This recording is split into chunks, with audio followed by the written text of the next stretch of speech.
दोस्तों नमस्कार, मैं मनोज कुमार शर्मा एक बार फिर आपके बीच में लेकर के खबरों का वो नया सिलसिला जो आपके और हमारे बीच अब शुरू होने वाला है। दोस्तों अभी अभी की लेटेस्ट खबर है कि कांग्रेस भी किसानों के समर्थन में उतर आई है। हालांकि ये कल ही तय हो गया था कि राहुल गांधी राष्ट्रपति से मिलने जाएंगे और 2 करोड़ हस्ताक्षरों के साथ उनके साथ मुलाकात करेंगे और इस बात की उन्हें अनुमति भी दी गई थी, लेकिन राष्ट्रपति तक केवल 3 लोगों को पहुंचने दिया गया, जिसमें राहुल गांधी थे, गुलाम नबी आजाद थे और अधीर रंजन चौधरी जो लोकसभा में नेता हैं वो थे। इन तीनों को तो इजाजत मिल गई, लेकिन बाकी के नेताओं को पकड़ लिया वहां पर और पूरा गिद्ध मीडिया जो था अपने माइक वगैरह लेकर के इधर से उधर उधर से इधर कुछ ऐसे गैर लफ्ज़ी बयान करवा लेना चाहता था कांग्रेस के नेताओं से कि शायद उस पर शाम तक कोई डिबेट चलाई जा सके। लेकिन यहां पाला पड़ा प्रियंका गांधी से। प्रियंका गांधी को हिरासत में लिया गया। प्रियंका गांधी से जब कुछ सवाल पूछे गए तो प्रियंका गांधी ने एक सवाल पूछा गया, प्रियंका गांधी से यह पूछा गया कि आतंकवादी और खालिस्तानी कहा जा रहा है किसानों को, तो प्रियंका गांधी का सीधा सा जवाब था कि ऐसा कहने वाले लोग पापी हैं, जो किसानों को ऐसा कह रहे हैं वो पापी हैं और पाप कर रहे हैं सबसे बड़ा। फिर एक सवाल और दाग दिया प्रियंका गांधी से।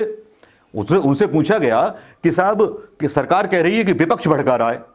प्रियंका गांधी फिर तेजी से एकदम जवाब देने पर उतर आई। उन्होंने कहा कि भाई एक तरफ बोलते हैं विपक्ष नाम की चीज ही नहीं है और दूसरी तरफ हमारे भड़काने से इतने सारे किसान इकट्ठे हो जाएंगे। उस पत्रकार का चेहरा देखने लायक था। किसानों को कोई बरगला नहीं सकता, बहुत समझ है उनमें, बहुत विवेक है। अगर आज भी बॉर्डर पे बैठे हैं 1 महीने से इस ठंड में तमाम संघर्ष को झेल कर, तो ये जाहिर है कि उनको दुख है कि ये उनका संघर्ष है। इसका राजनीतिकरण कोई नहीं कर रहा है। ये हम एक राजनीतिक दल है, उनका समर्थन करने की हमें पूरा हक है, पूरा हक।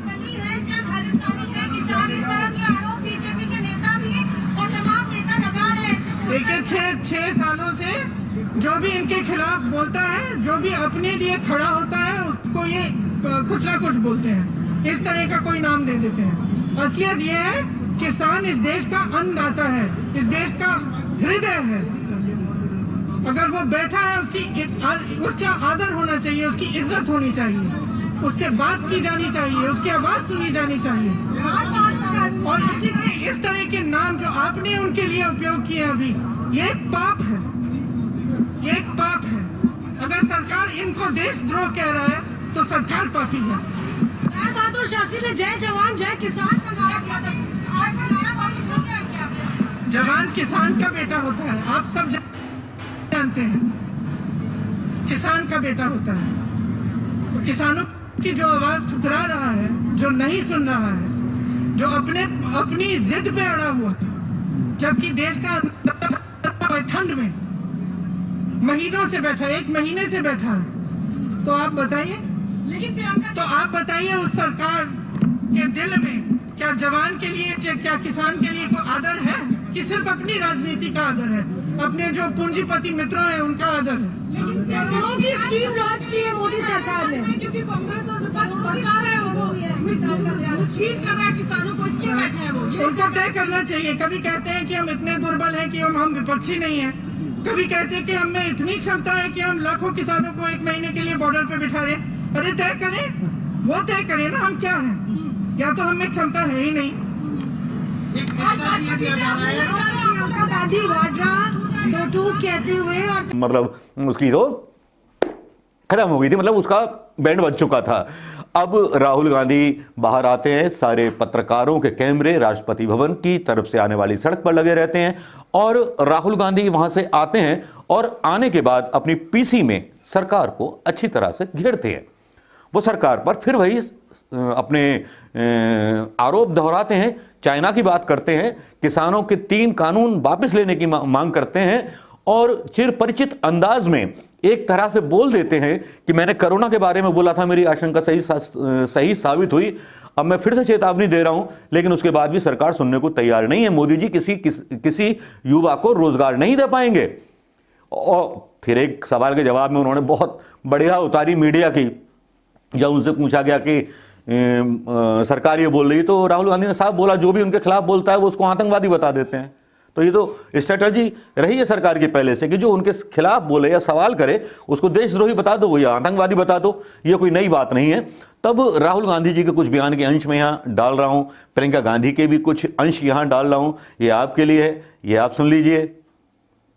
सरकार ने कहा था कि ये कानून किसान के फायदे के लिए और देश को दिख रहा है कि किसान कानून के खिलाफ खड़ा हुआ है। और मैं प्रधानमंत्री जी से कहना चाहता हूं कि ये किसान हटेगा नहीं।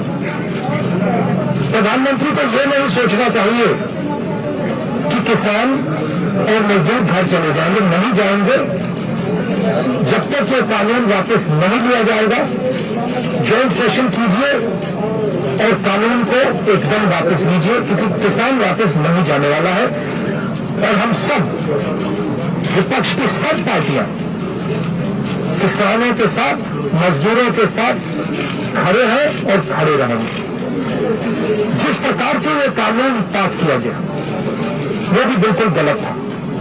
बिना डिबेट किए, बिना किसानों से चर्चा किए, बिना मजदूरों से पूछे ये कानून ऊपर से थोप दिए गए और इन कानूनों को हटाना ही पड़ेगा, विड्रॉ करना ही पड़ेगा।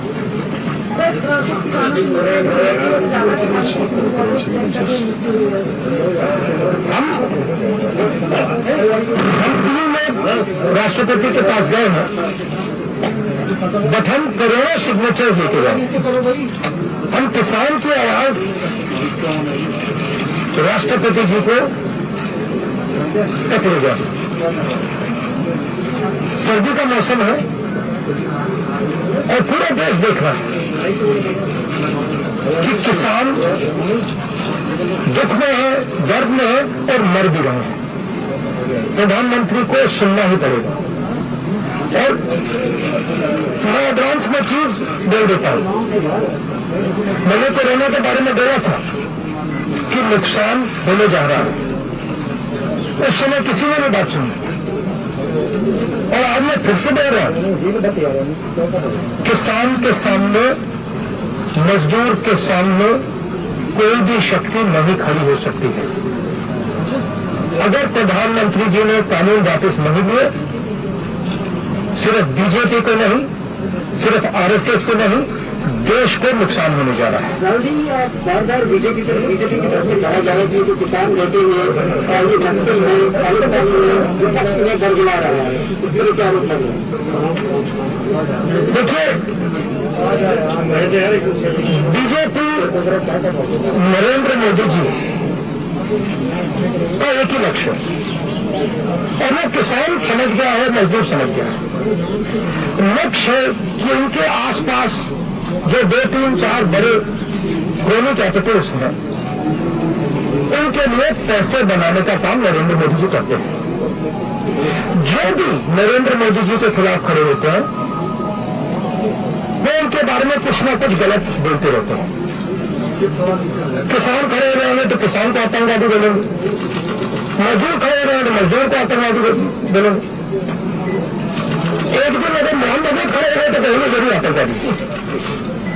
मतलब जो भी नरेंद्र मोदी जी से सत्ता लेने की कोशिश करेगा वो आतंकवादी। और नरेंद्र मोदी किसके लिए काम कर रहे हैं वो मैंने आपको बता दिया। उनके 2-3 आसपास आपने ये सब देख लिया होगा, सुन लिया होगा और अपनी राय बनाई होगी। क्या है आपकी राय? अपनी राय कमेंट में देना ना भूलिएगा दोस्तों। नमस्कार, जय हिंद दोस्तों।